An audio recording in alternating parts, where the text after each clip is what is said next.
よ、サトル。ほ？優しいね。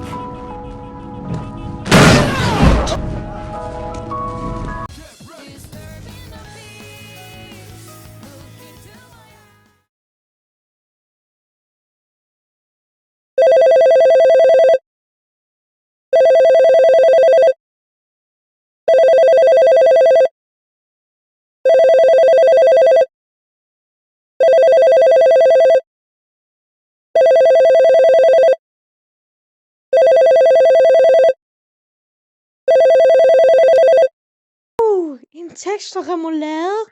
Remoulade, han skrev til mig, at Kuroi var blevet kidnappet. Jeg tager mig af de her personer her. Bare du ikke sørger for, at jeg ikke bliver kidnappet. Wink, wink.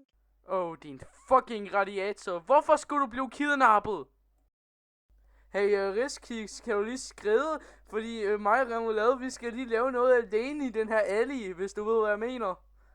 Mayonnaise og remoulade. Hvad er det, I skal lave? Er det det, jeg tror, I skal lave? Jamen, Riskiks, det er faktisk Shake-X, men hvis du ikke ved, hvad det er, så prøv at bytte rundt på forbogstaverne. Men hvad er Shake-X? Jeg undrer mig stadig over, hvad det er. Vent. Det er den her. Ja, godt gættet, Riskiks. Brr, patapim. Okay, Remoulade, du burde faktisk ikke stole på Riskiks. Hun kommer bare til at tage børnene. Er det den sang? Den kan jeg da godt synge med. A shark with blue shoes slides through the sea like he's got nothing to lose. Tung tung tung sahur, puffing real slow, wooden and smooth, got that silent glow. Bombardino, crocodilo, engines roar, jet crocs snapping through the ocean floor. Brr, brr, patapim floating slow, cooler than ice, got nowhere to go.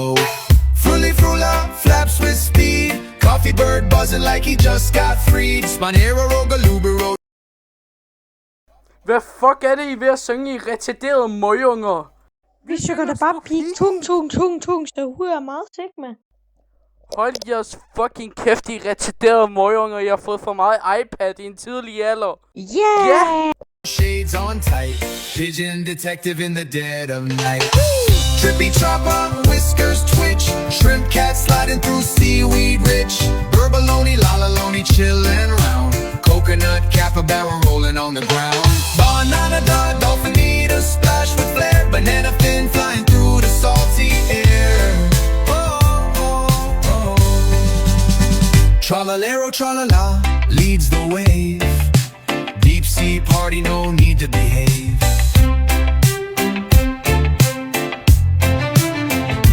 Yay! Endelig er jeg i vandet! Yay! Tralalero, tralala, leads the wave. Deep sea party, no need to behave.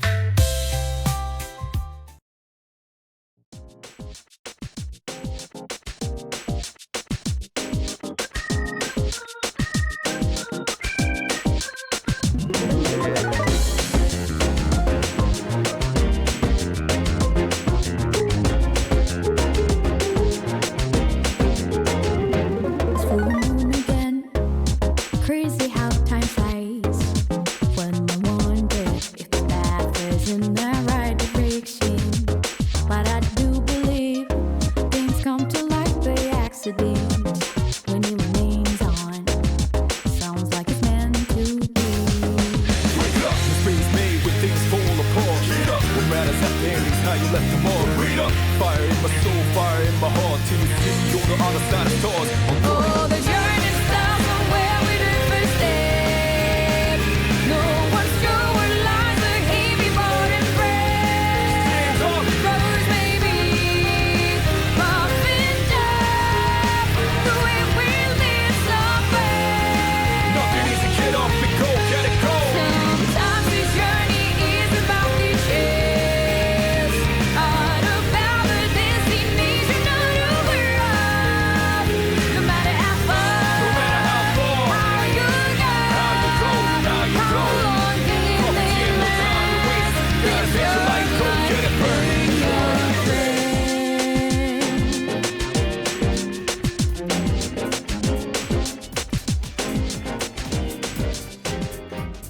Remoulade, hvorfor kigger du sådan på Rico? Jeg kunne ikke lide det.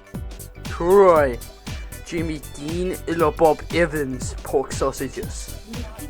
Her må jeg altså tage Bob Evans. Jeg blev kidnappet. Så var det altså meget trist. Altså, heldigvis rørte de mig ikke. Heldigvis. Damn, Remoulade, har du set det der view? Sikke, I love it. Bla bla bla bla bla bla bla bla bla. Bla bla bla bla bla bla bla bla bla. Er der nogen bomber her? Er der bomber her? Måske der? Næh. Hvorfor fanden er vi ved at flyve ind i 2 tårn? Jeg ved sgu ikke, hvorfor Mayonnaise troede, det her var den 11. september 2001, selvom det er allerede 24 år siden.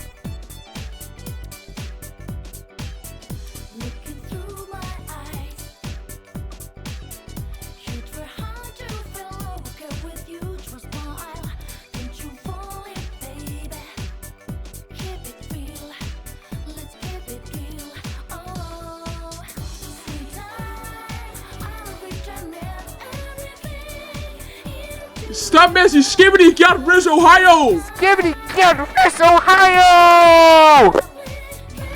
Hold din kæft, sjov!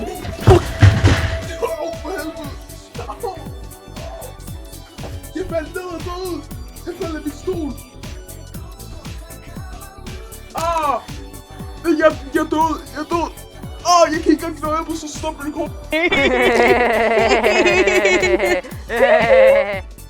Den sprøjter! Ikke spørg, hvorfor det her har følt som en love triangle, Kuroy. Har du lige barnet, jeg er adopteret? Nå, du får med begge. Det er derfor nok, din far ikke elsker dig. Derfor jeg slår ham ihjel om 2 episoder. Stop med at grine af mig, det gør mig meget trist.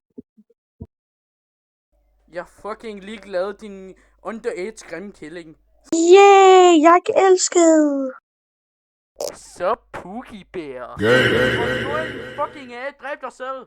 Oh man. Hvorfor må jeg ikke kalde dig Pookie Bear?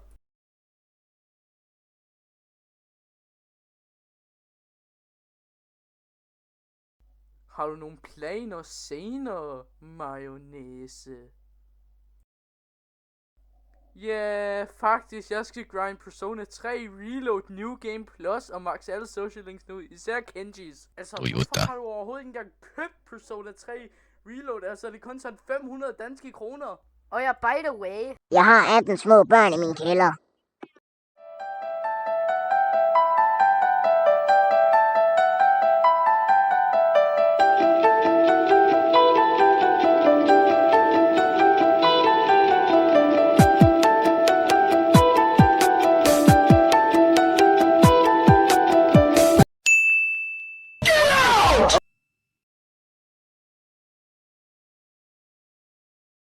Yo, Rice Krispies, vidste du, at Mayonnaise elsker remoulade romantisk? Hold din fede kæft, chokoladekiks.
Cool, det var en meget lang trappe.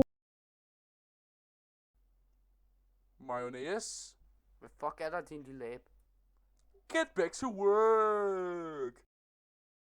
Jeg skal fandme ikke babysitte endnu en paprikariskiks.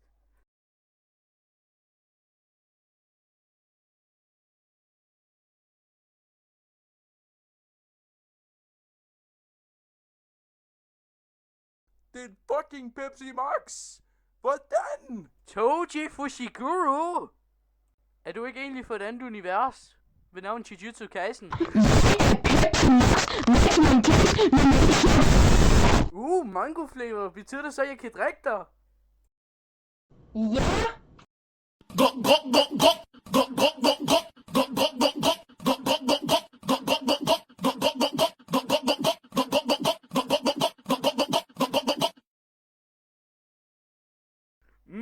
Det smager lækkert.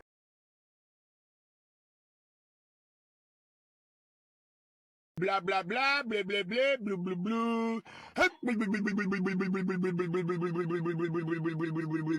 Blah blah blah blah blah blah blah blah blah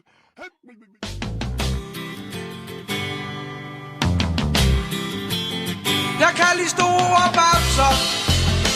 Store dejlige blah blah blah blah blah blah blah blah blah. Blah blah blah blah blah blah blah blah blah. Blah blah blah blah blah blah blah blah blah. Blah blah blah blah blah blah blah blah blah. Blah blah blah blah blah blah blah blah blah. Blah blah blah blah blah blah blah blah blah. Blah blah blah blah blah blah blah blah blah.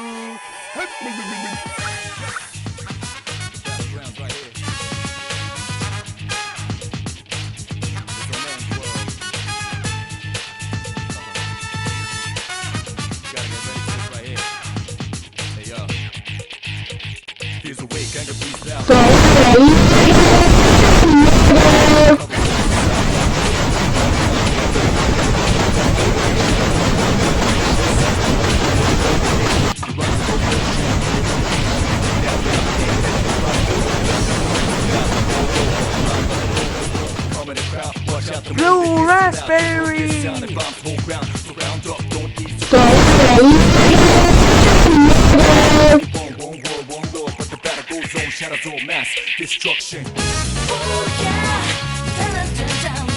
Altså, hvor i verden er du?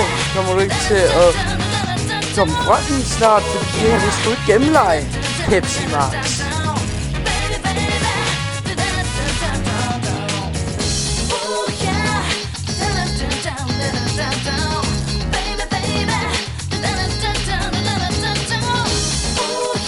Jeg kan godt lide, at jeg ikke engang selv finde ud af det. Måske fordi jeg ikke har sovet i sådan 300 dage.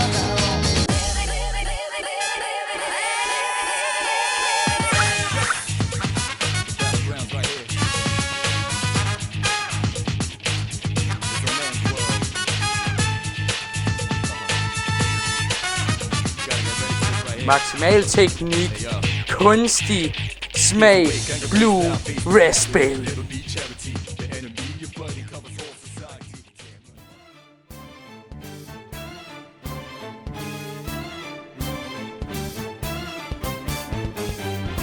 Nå, kom nu frem, Pepsi Max. Vent lige lidt. Hvorfor spiller Lasse Surprise fra Persona 5? Oh fuck, jeg er kogt.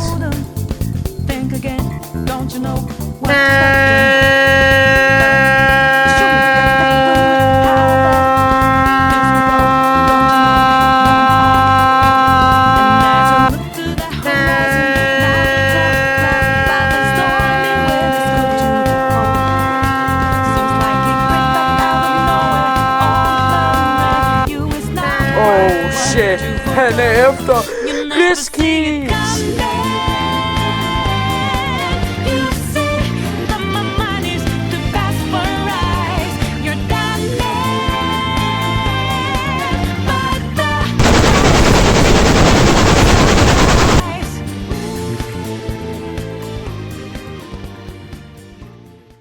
Blah blah blah blah blah blah blah blah blah.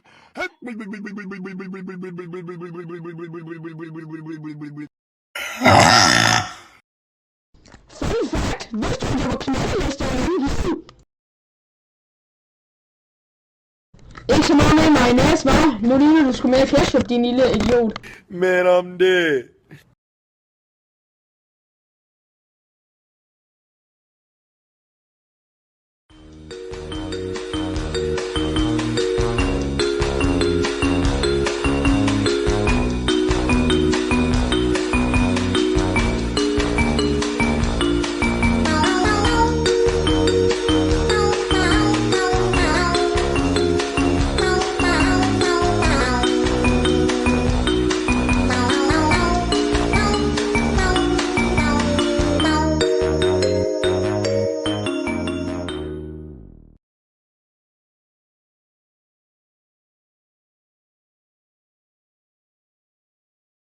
Kuro, jeg elsker dig virkelig meget, men jeg håber ikke, du er en mand.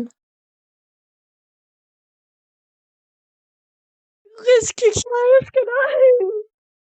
Men jeg er en mand. Jeg er en dreng. Jeg var en dreng. Kuro, er du en mand? Du ødelagde lige mit liv, din møgung.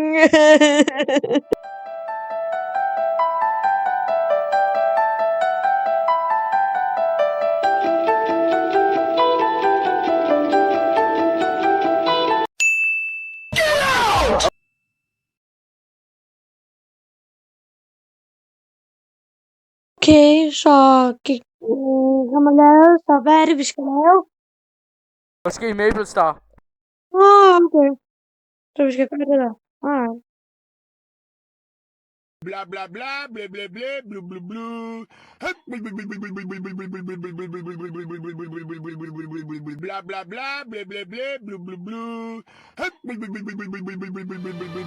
Mød Mr. Green. Det prissvindende online casino, der giver dig underholdning i trygge rammer.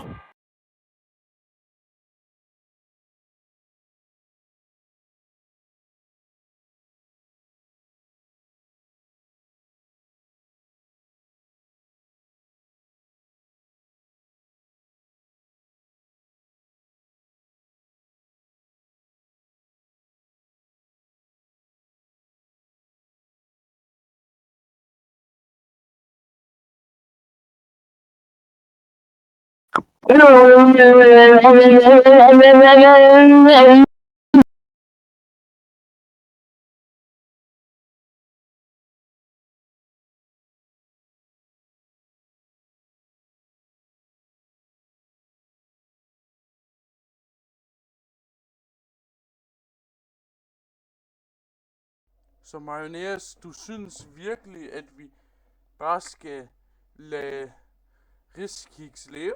Ja, faktisk. Hvad er du? En idiot-sandwich. Hvad er du? En idiot-sandwich! Jeg er faktisk ligeglad med, hvad du tænker, din abe. Er du nu sikker på det? Okay, fint, mayonnaise. You win. Let's fucking go. Ja, så ifølge mayonnaise burde vi lade dig leve.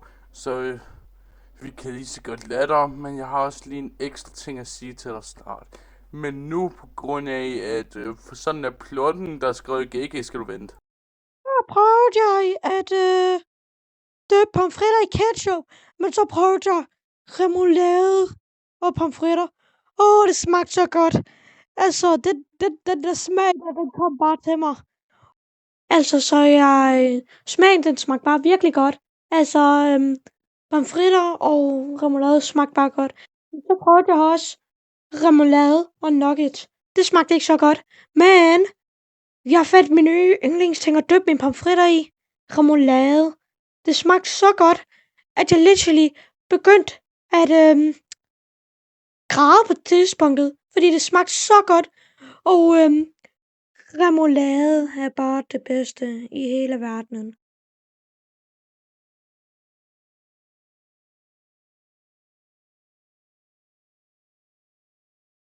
Jeg elsker riskiks. Sammen her, remoulade. Men jeg er faktisk stadig mere til mayonnaise. Du er stadig min side piece. Cry about it.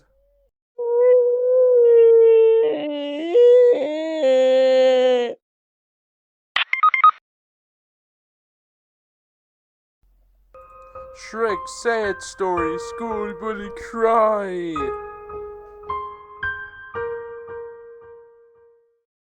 Riskiks, er det okay? Jeg tror du blev 360 i no-scopet, ligesom i Fortnite.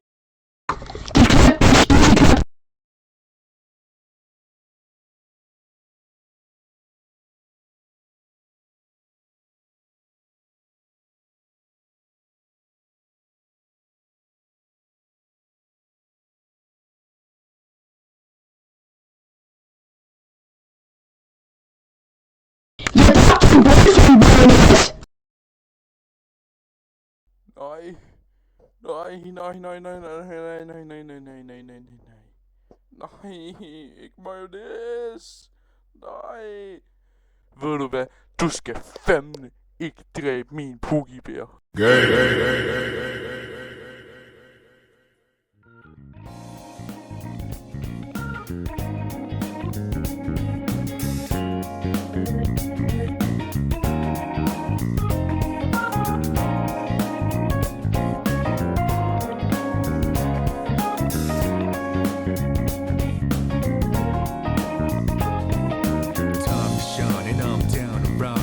Drive until the break of dawn, rounding out. I'm on a mission, routing out whatever it is I gotta do. Routing out until the day I meet you. I'm routing out. I look up in the skies, asking out a while, but never let it faze me. I'm keeping good vibes when I'm on the road. Watch out for all surprises. Whatever vibes is good and bad, but nothing ties. Another one day in the night, let me paint the view, color down with my light. For every moment share with you, not in the day, and never fully gone. Going to be back again until the coming over down. For the days ahead of us, put your hands up, wave it side to side for good luck. For the nights like this, put your hands up, love the moment even from dusk. Yo, you always got my back, and of course I got your back. Don't you worry about that now. It's been a good day, good night. It's gonna be a good day, good night.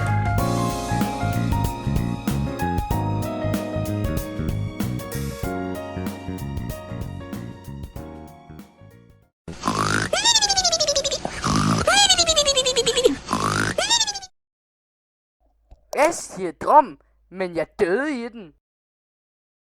Vil du have Pepsi Max? Du er special grade, men en helt anden måde. Hold din kæft, din fucking abe! Det bedste død er ikke en drum, din lille abe! Jeg kommer til at skyde dig, din fucking abe! Nå, skal du i seng igen, lille Yuji?